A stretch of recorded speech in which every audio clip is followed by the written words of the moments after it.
I don't follow sports, but I sure love watching animated teens yelling about balls and friendship. So of course I have seen the Blue Lock anime and read the manga. After the U20 arc, I was going around telling people that season 2 was gonna be crazy. And it went crazy alright. Crazy with PPT slides. Huh?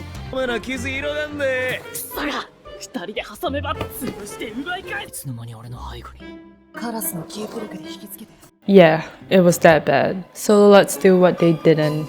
Let's cook.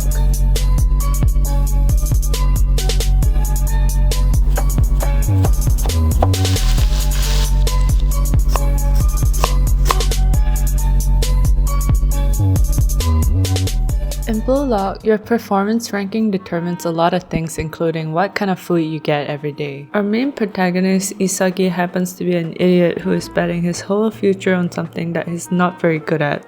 So he only gets natto, rice, and miso soup for each meal. For breakfast, I'll be recreating this iconic struggle meal with the addition of Igarashi's pickled radish. To start, I'm using about 4 cups of water.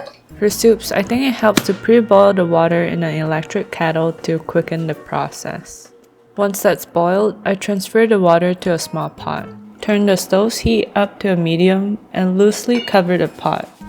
Allow the water to come to a boil again and add 2 teaspoons of dashi. Mine has been expired since 2021, so it's extra aged for good measure. Now give it a good stir.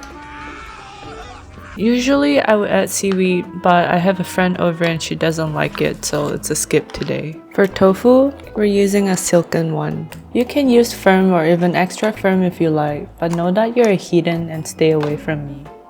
Cube the tofu up into bite-sized pieces and slowly add it into the pot. Or add the whole block and slice if you're that lazy, and just break it up with a wooden spoon.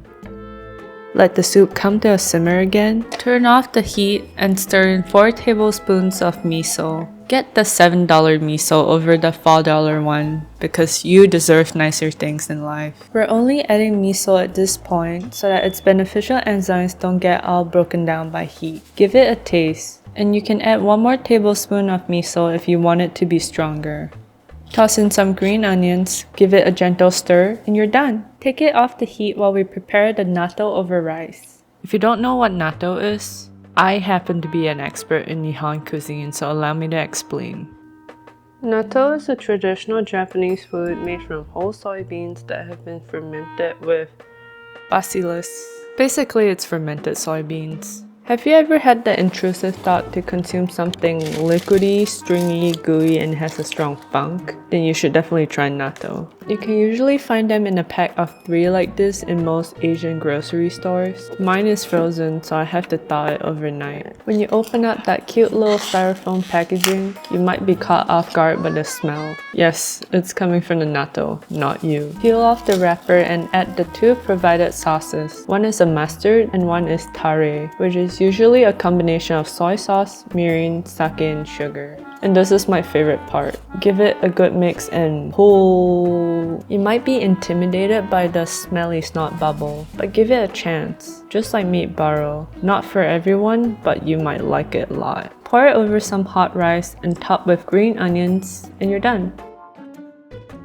For the last side dish, I just cut the pickled daikon in half and then slice it into semicircles. I also use some of the leftover green onions to make fancy garnishes. And there you have it!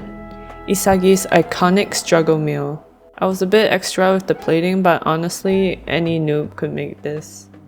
I believe in you, so don't let me down.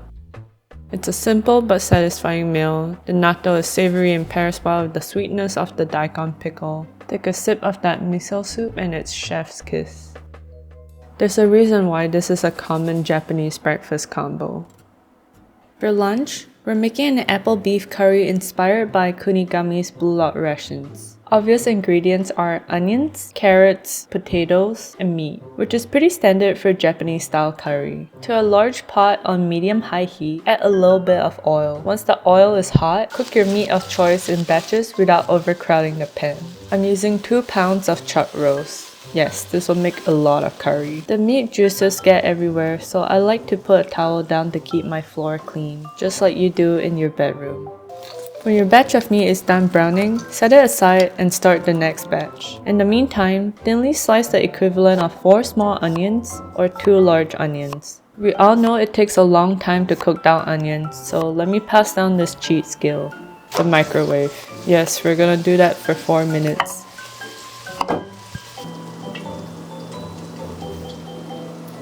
This gets the onion to be soft and saves you so much time later to scroll aimlessly on your phone. When you're done cooking all the meat, add the pre-cooked onions into the pot. Use the moisture of the onions to release the meat fond, aka all the brown stuff on the bottom of the pot. I'm going for a super jammy onion, so I'm gonna cook it more, but you can just move on if you're impatient. Yeah, that's the sound of good pussy. When the onions are just about done, add 3 tablespoons of diced garlic, 1 tablespoon of ginger paste, and cook for 30 seconds until fragrant. Then add 1 tablespoon of ketchup, 2 tablespoons of Worcestershire sauce. Peel and chop 3 to 4 carrots into bite-sized pieces. The carrots that you just chopped and the rest of the meat. Fill up the pot with 6 cups of water and cover loosely. Heat to a boil, then turn the heat down to medium-low. Let simmer for 20 minutes. Occasionally skim the top for excess beef fat and gunk. This will help the curry taste cleaner. Then grate in 1 peeled apple to add a bit of sweetness. You might have noticed that we haven't put the potatoes in yet, and that's because potatoes tend to melt quickly once fully cooked. Not only do we lose potato, we also make the curry really starchy. So instead, we'll cheat again and microwave the potatoes, then add them at the end.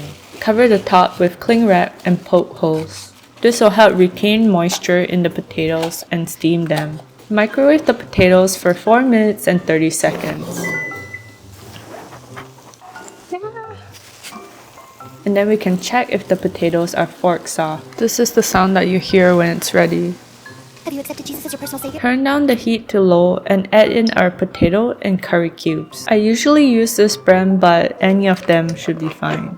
It's kinda hard to dissolve the cubes, so just do it in a ladle. Maybe add a little bit of water to adjust the thickness of the curry. Mix well to combine, and you're ready to serve with rice.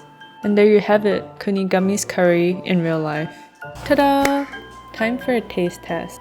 And it tastes like Japanese curry. If you haven't had Japanese curry before, it's very different from other Asian curries like Indian or Thai. It's much thicker in consistency, almost like a slightly sweetened beef stew seasoned with curry powder. They can be spicy, but usually they're not. The one we made in particular has 0 kick to it, which is great news for some of you guys whose butts can handle spice. Moving on, we're gonna make the last and most important meal of the day. Dinner. For dinner, we'll be having meat. More specifically, the isagami friendship steak. I've made something similar in a previous video, but this time we're not gonna start a fire. To start, I'm gonna pat dry and season our lovely Costco steaks with Costco salt and pepper. This is my new toy. It helps keep my hands clean, and the best part is it sounds like a dying chihuahua. I love it. Make sure to season the steaks on both sides, then let the steaks rest at room temperature for 1 hour, or a couple of sketchy hours if you forget to set a timer. Preheat the oven to 250 Fahrenheit. Stab one of the steak with a probe thermometer and place them on the middle rack. We want it to hit an internal temperature of 125 Fahrenheit. Let's prepare the vegetables. In the anime, we got asparagus, potato, and carrots. Can I just say, if you eat asparagus like this, are you really okay? I don't like the feng shui of this vegetable situation, so I'll do my own thing. Peel and chop carrots into coin-sized pieces. Rinse the asparagus and break off the tough part like this. You don't have to pick a point to break it off. Each asparagus will naturally snap at its breaking point, just like my dad growing up. Add the carrots and asparagus into the same bowl. And for seasoning, use whatever you like. I'm using salt, pepper, a dash of garlic powder, a pinch of thyme and rosemary, and a splash of basting oil. Mix well and preheat the air fryer to 370 Fahrenheit for 5 minutes. Put your asparagus and carrots in, leaving some space in between. Asparagus needs about 6 minutes and the carrots needs about 12. 3 minutes in, shake your basket. 6 minutes in, the asparagus should be done when it's soft like your mama, so you can take them out. Shake the basket again and then let the carrots cook for the remaining 6 minutes. For potatoes, I want it to be really fancy. Oh no! They're all sprouted. Just chop the sprouts off and it's good as new.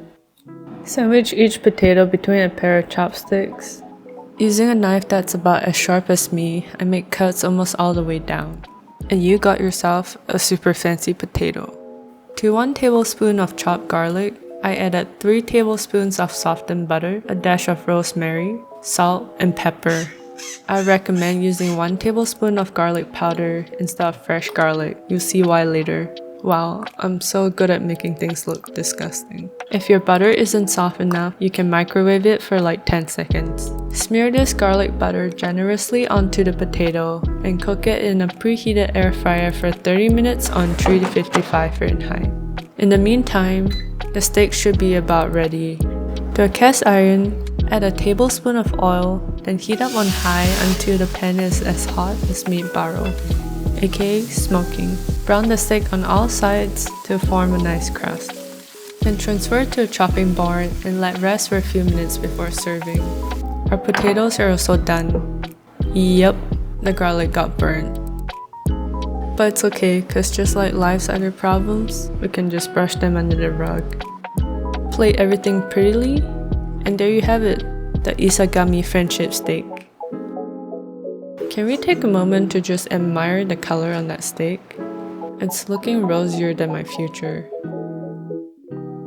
I mixed soy sauce, mirin, and steak drippings to make a simple steak sauce, but this steak is so good it doesn't even need it. This steak is so good that it pisses me off. It's ruined most restaurant steaks for me because I will always compare the two and feel like I'm getting scammed. It's such good value at 40 to 50 bucks for 4 thick steaks and tastes even better as leftovers so you can bulk cook it. And yeah, that was me eating Blue Lock recipes for 24 hours. If you enjoyed this video, you might enjoy this other ones. See you next time!